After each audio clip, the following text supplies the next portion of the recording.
All right, Stoke, you and I both binge-watched Tiger King, much like the rest of the world. It was number one on Netflix.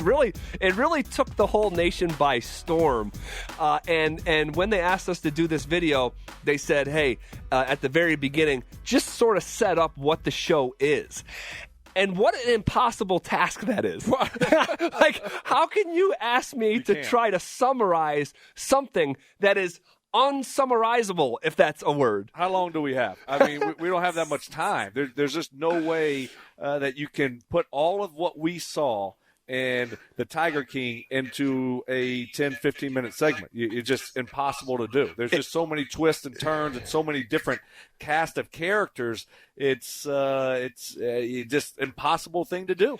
So I'll try it here. And I'm assuming you've seen Tiger King if you're watching this, but if you haven't, it's a gun-toting, polygamist, big cat owner who has a roadside zoo in Oklahoma, who is basically fighting a war with a woman named Carol Baskins from a company called Big Cat Rescue. They are doing social media war for years, making many, many, many threats. Carol, who allegedly may or may not have murdered her husband and fed him to tigers, gets remarried and is in a tug of war for big cat supremacy. How about that? I think that's well said. And there's so many different layers to it and different cast of characters that get involved. And the battle between Joe Exotic and Carol was almost like Tupac Biggie.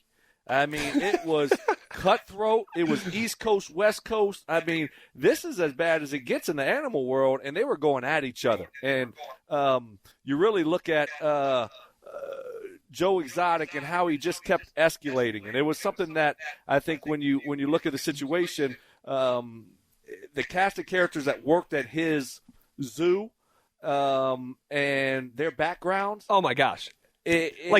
Tyler Columbus called it the second chance you of zookeepers. There you go. That's well said. I mean, how can you say it any better than that? It's perfectly said. That's what it was. I mean, this show had murder. It had murder cover-up. It had polygamy. It had explosions. It had guns. It had threats. It had music videos. Suicide. It had meth. It had a presidential run. I mean, what did not happen in Tiger King? There was a suicide on tape. On tape. I mean, it was right there. Guy ran for governor also, right? Ran for governor. It had everything. It held my attention. I thought it was awesome. It kind of reminded me of back home, Louisiana, and my relatives looked at them and they were like, "Man, these people are weird." Right. You know, I mean, these people are weird. So it was a cast of characters that you could never duplicate, and just when you didn't think it could get any weirder and these people could get any odder, they just seemed to do. They introduced new ones to I was going to say it comes in waves. It comes in waves with the cast of characters, and it comes in waves with the information. Like, you kind of guessed the whole way along, judging by the lack of teeth in some of these guys' mouths, but like they flat out tell you that basically the whole time they're smoking crack and meth. I mean, it's hard to wrap your head around. Let me ask you this. Who was the most, without siding with any of the characters' behavior, of course, who was your most entertaining character? I think the most entertaining one for me has to be the king of the show, and that's Joe Exotic. I think he takes the cake.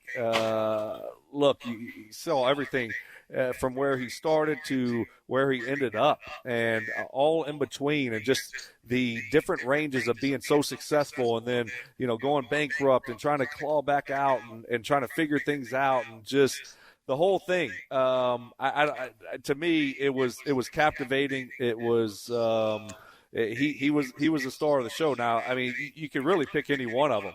There's so many to choose from. It's hard to go wrong. Who was yours?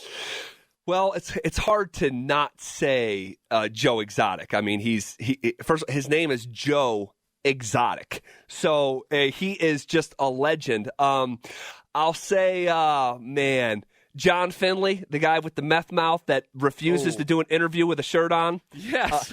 And turns out, like, straight man. Right. Like, you find that out later, too. Like, Joe Exotic was married to two men at the same time. They all got married on the same day. They're both straight. Right. And somehow, that's a footnote in the story. It's just an afterthought. Oh my gosh! So I'll say John Finley was hilarious, but like you said, there's these characters that come into the show, and I'm trying to remember his name. Jeff Lowe, who comes in like episode 4 and became one of the stars of the show. I didn't realize Affliction clothing brand was still a thing. I thought they all burned up at a certain point, but he owns the whole stock of Affliction clothing. I mean, like rhinestones on like the shirts and toe, right? A do-rag, yeah, followed by a flat brim. I just didn't know any more that clothing apparel was still out there, but he owns all the rest of it. So yeah, he was a character. Carol Baskins to me. Oh my gosh! Wow, nut job. You know what I call her? She might take the cake. She actually might take the cake. And she looks normal, but ooh, man. Call her Carol Baskin Case. Because she is off the wall. And by the way, it said in the show that she's actually allergic to cats. Don't forget that. She said that early on, that she's allergic.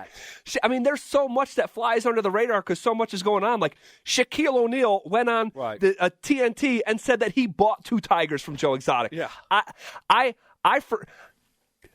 forgot that Shaq was featured on the show. So it has so much to it. It's hard to actually remember, because it's just coming so fast and so furious that to keep up with all the craziness, it takes a pretty good attention span. Yeah, I think it's one of those shows where it would do good to watch it again, because there's so much going on. There's so many different personalities in it. You just kind of, once you get to the end, you forget about some of the ones at the beginning. There's so much going on. It holds your attention, and it's so captivating. It's I don't know if you can find much better than the Tiger King. It's just, it has it all. Jerry Springer meets Oprah meets whoever else you want to put in there. I mean, it's Unsolved Mysteries. Yes, Unsolved Mysteries. Yes, it brings it all. So it's hard to beat it. I absolutely loved it. But to me, Joe Exotic, obviously, he was the star of the show. But Carol Baskins and her husband are some strange cats themselves. Yeah.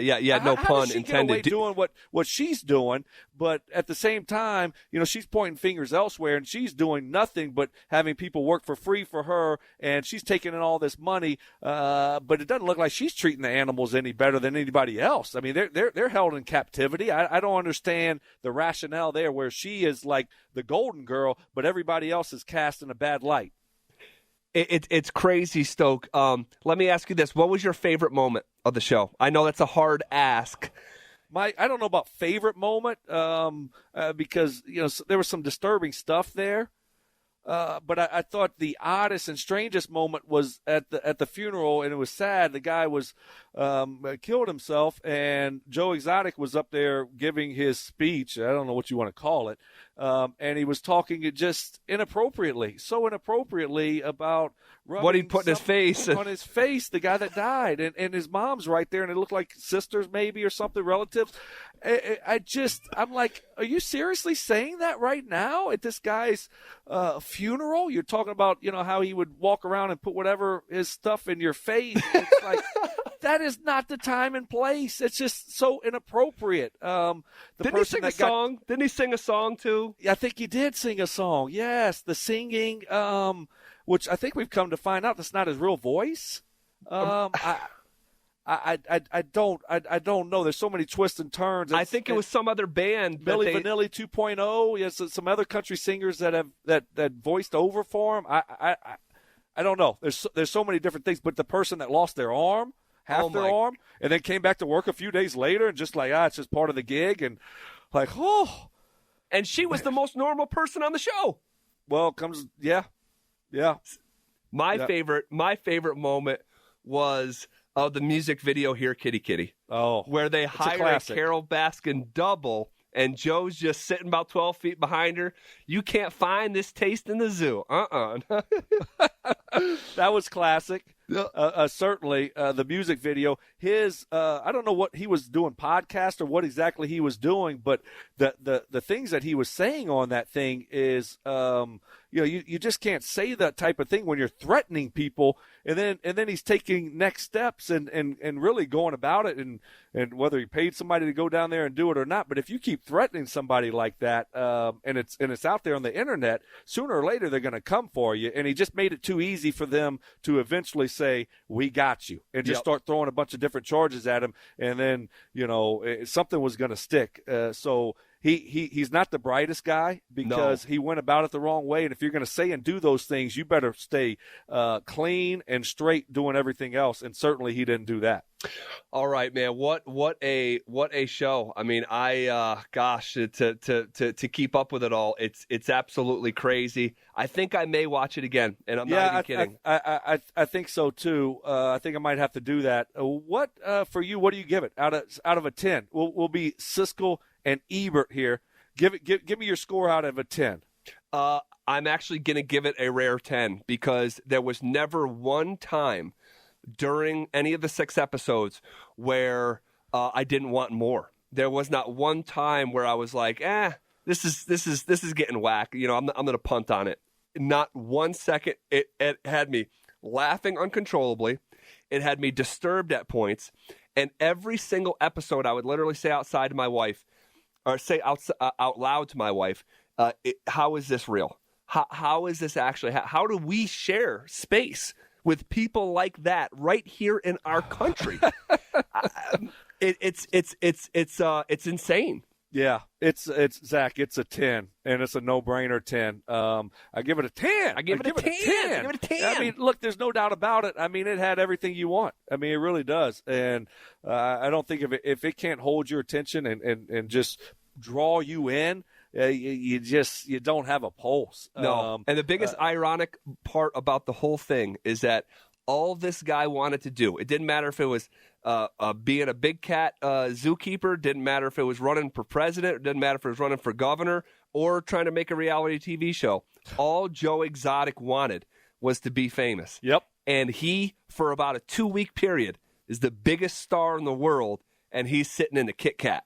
Yeah. I mean, go figure. He's as famous as they get right now. Everybody's talking about his show, and there he is locked up in the clank clank. I mean, come on. That's another whole finale right there. I mean, that's another segment. I mean, it's just another twist to the story. You're right. He wanted to be famous so bad, and he is so famous right now, and he's locked up in the can. You just can't make this stuff up. Do you think there's going to be a 2.0 or something that else that's going to come out? Tiger King 2? I don't see how there can't be, because people are so starving for content right now in general. This is such a big hit. There's never been a massive smash hit movie where they didn't try to make a sequel to it. And I see these prison shows. I watch them all the time. They bring the cameras into the prison. We need cameras inside Joe Exotic's new zoo, if you will, and see if he's the Tiger King in there, because I can promise you, I like he's that. a bit of a prince in there, I'll tell you. Wow. I like that idea. Yeah, there's money to be made. They'll figure something else out. It won't ever live up to the first one. There's no chance of that happening. No. Nope. So I think you're right. There'll be another one that is made. So I can't wait for it, though. I tell you that. I'll say this in conclusion. 15 years from now, when we look back at the coronavirus and all of us being locked inside, I think the number one thing I'll remember is Tiger King. Oh, it's going to be at the top of the list for sure. I think with the world kind of hunkered down, this thing has taken a life of its own, obviously, because so many people can now watch and have nothing else to do but watch Netflix and whatever else you got going on, and it's just captivating. It has it all. And my final question to you, Zach, before we close it, I'd be remiss if I didn't ask you this question: did Carol do it? First of all, I'd be remiss, not reminisce, but I understood your question. Close enough, Zach. You know what I'm talking about. Close enough. I got it close. I had an R, I had a nis in there. I mean, I thought I nailed it. What do you? Of course, Carol did it. Of course, Carol did it. And I'll point to one piece of evidence. Do you remember when Joe Exotic has the tiger bite his foot, and he said, "Someone put cologne on my shoes"? Yes. Carol Baskin. They started dragging him all around. He's like, ah!